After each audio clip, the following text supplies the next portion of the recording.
प्रदेश अध्यक्ष डॉक्टर अखिलेश प्रसाद सिंह जी मंच पे उपस्थित है, बहुत जल्दी आपके बीच में आएंगे और सभा को संबोधित करेंगे। मैं गुजारिश कर रहा हूं बिहार प्रदेश अल्पसंख्यक विभाग के अध्यक्ष जनाब उमैर खान साहब से कि आएँ और अपनी बातों को रखें। बोलिए ना आप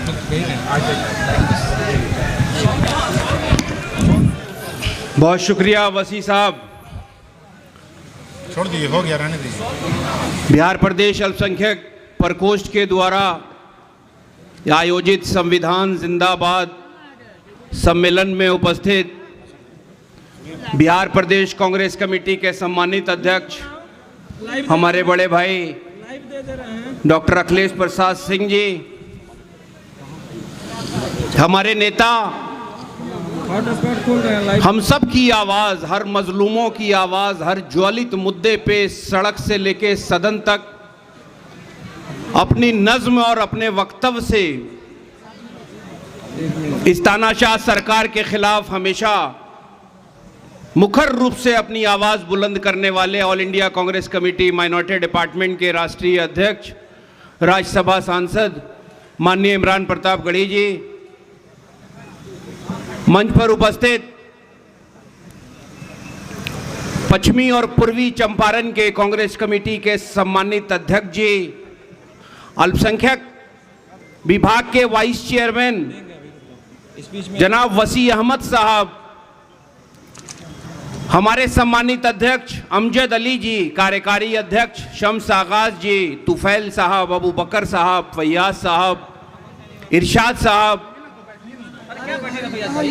मदन मोहन तिवारी जी, हमारे साथ कन्याकुमारी से कश्मीर तक साथ चलने वाले रीगा के पूर्व विधायक अमित कुमार टुन्ना जी और कांग्रेस पार्टी के तमाम सम्मानित नेता।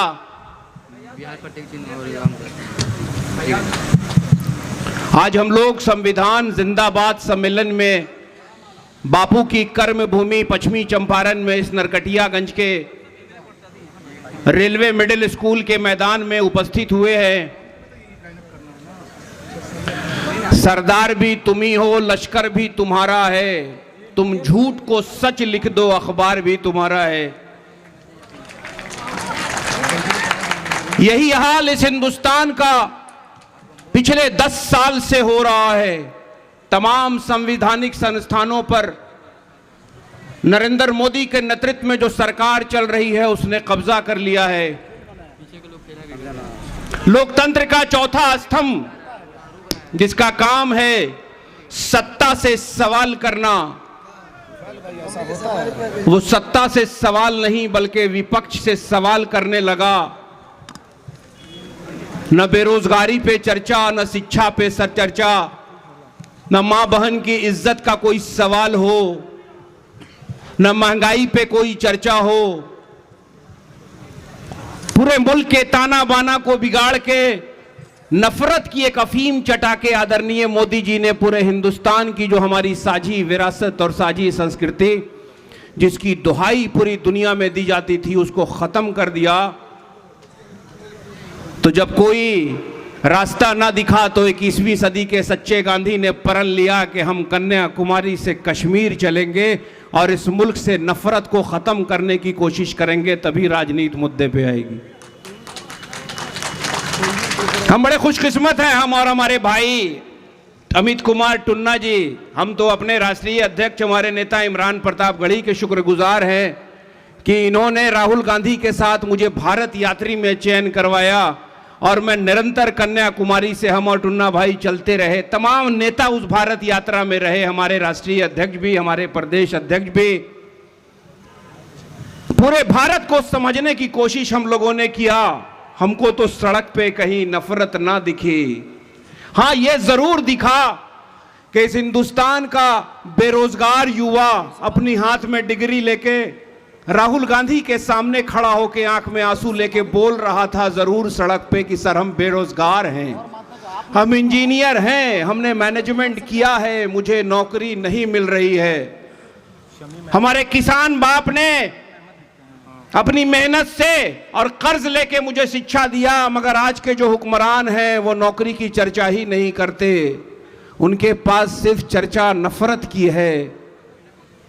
तो जब नफरत की चर्चा है तो उसे 21वीं सदी के गांधी ने कन्याकुमारी से पहले कश्मीर और फिर मणिपुर से मुंबई तक चल के हिंदुस्तान से नफरत को ख़त्म करने की कोशिश की और बोला यही कि हम नफरत के बाजार में मोहब्बत की दुकान खोलने निकले हैं। आपको लग रहा होगा कि राहुल गांधी का जो संघर्ष है, राहुल गांधी का जो संघर्ष है उसी का नतीजा है कि जो 400 पार का नारा लगा रहे थे वो बैसाखी पर आ गए। तो अब सवाल बिहार का है। बिहार के मुखिया जो अभी है आदरणीय नीतीश कुमार जी और उनके तमाम नेता पश्चिमी चंपारण में भी घूमते हैं और भाषण देते हैं और खासकर उनकी उपलब्धि गिनाते हैं।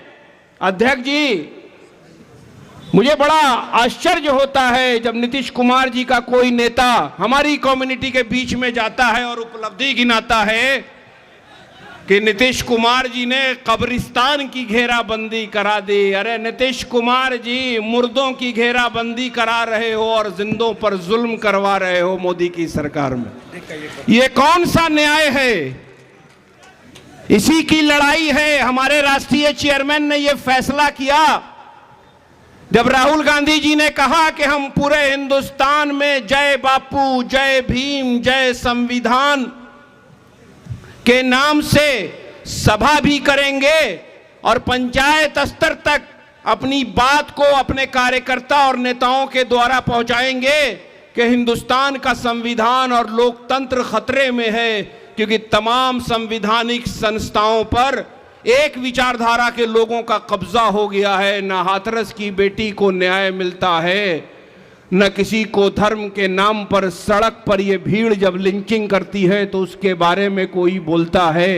हद तो तब हो गई कि संवैधानिक पद पर बैठे हुए आदरणीय योगी आदित्यनाथ, जो हिंदुस्तान के सबसे बड़े स्टेट के मुख्यमंत्री हैं, वो 2 दिन पहले सदन में एक भाषा के बारे में अपशब्द बोल के कम्युनिटी के बारे में जिस तरह की शब्दावली का प्रयोग किया है, तो भारतवर्ष के लोगों इस चीज को समझ लो कि संविधान खत्म हो रहा है। संविधान में जो तुम्हारे अधिकार दिए गए हैं उसको तार तार किया जा रहा है। ये लड़ाई उसी की है। और ये लड़ाई शुरू किसने किया? मुझे याद है जब भारत यात्रा में हम लोगों का चयन हुआ था तो हमारे राष्ट्रीय चेयरमैन से कुछ मीडिया के लोगों ने कहा ये कौन सी क्रांति भारत में होने जा रही है। तो हमारे राष्ट्रीय चेयरमैन ने कहा था, सर मैं आपकी बात यहाँ पे करना चाहता हूँ कि जो हर जालिम से टकराएगा वो आंधी बनाऊंगा, जो हर जालिम से टकराएगा वो आंधी बनाऊंगा। नए अंग्रेज आए हैं, नया गांधी बनाऊंगा। तो ये नया गांधी हाथ में संविधान की किताब लेके पूरे हिंदुस्तान के हर लोगों से ये विनती करता है कि आओ हम सब साथ मिलके 1942 में अध्यक्ष जी जब भारत छोड़ो आंदोलन शुरू हुआ था, कांग्रेस की अध्यक्षता मौलाना आजाद कर रहे थे, बॉम्बे में अधिवेशन हुआ था।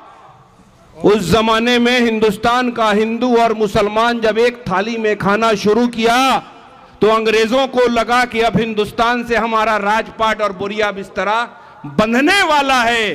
तो ये नया गांधी जो आए हैं इनके ऊपर भी वही दायित्व है, क्योंकि बापू की कर्म भूमि से हमारे राष्ट्रीय चेयरमैन संविधान जिंदाबाद सम्मेलन कर रहे हैं, क्योंकि मुल्क की आजादी बापू के नेतृत्व में मिली और संविधान 26 जनवरी 1950 को पटल पे रखा गया।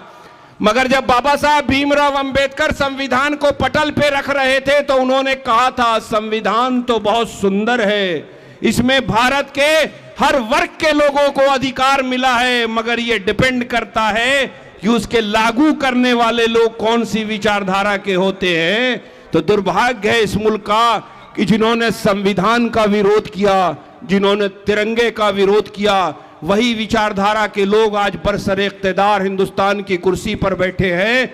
न रोजगार की बात करते, न महंगाई की बात करते, न मां बहन को न्याय दिलाने की बात करते, न किसानों का सम्मान करते, न समाज के किसी वर्ग के अधिकार की बात करते, सिर्फ नफरत की बात करते हैं और मुल्क को आर्थिक गुलामी की तरफ ले जा रहे हैं।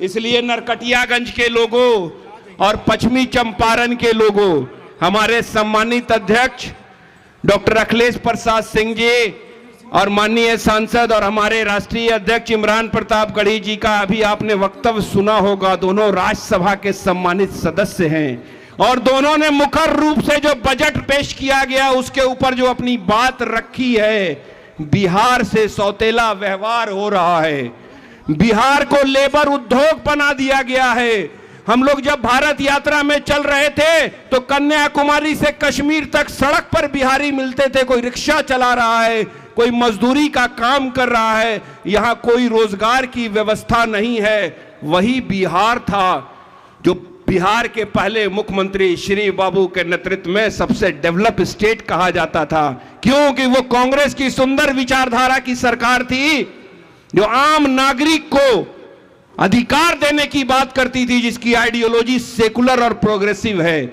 इसलिए भाई हम अपनी बात यहां इसलिए खत्म करना चाहते हैं कि हमारे नेता लोग यहां हैं।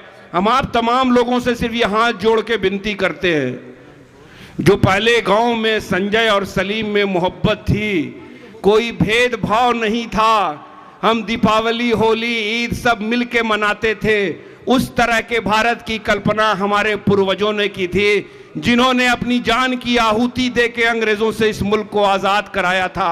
आप तमाम लोगों को यहां वचनबद्ध होना होगा, कसम खाना होगा कि नफरत को नफरत से कभी नहीं मिटाया जाता, नफरत को हम अपने मोहब्बत से खत्म कर देंगे।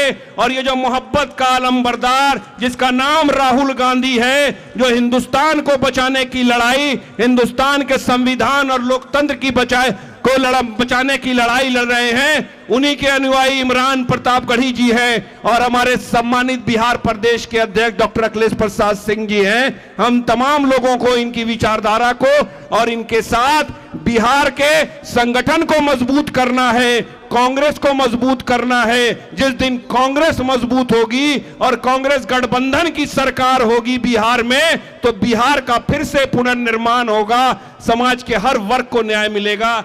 यही बात कह के हम अपनी बात को खत्म करते हैं।